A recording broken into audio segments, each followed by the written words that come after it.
Қайырлы күн достар, менің арнама қош келдіңіздер. Менің есімім Айкерім.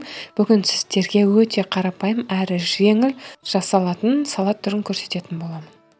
Ең алдымен қырыққабатты жақсылап жуып тазалап, өте жіңішке қылып тураймыз. Дәл осы видеодағыдай. Қырыққабатты турап болған соң, кішкене тұз қосып қойып қоямыз. Қиярды да дәл осылай жіңішке қылып тураймыз. Дәл осы видеодағыдай қылып, жіңішке қылып турап аламыз. Енді қызанақты да турап аламыз, дәл солай жіңішке қылып.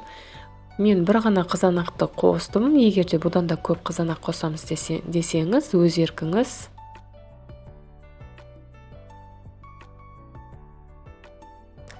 Укропты да майда қылып турап аламыз.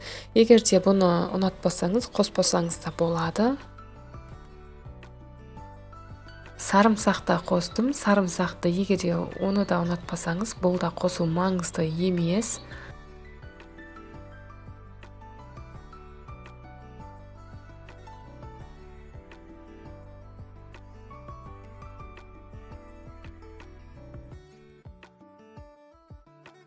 Енді барлығын турап алған соң, барлығын бір ыдысқа саламыз.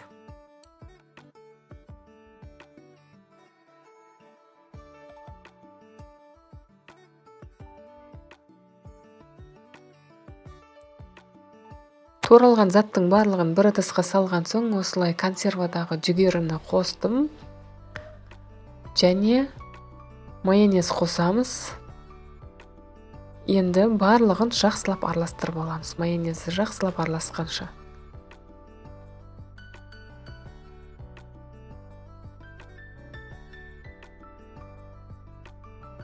Салат дайын болды. Сізде жасап көріңіз, өте қарапайым, әрі көп уақытты алмайды, тез дайын болатын салаттың түрі.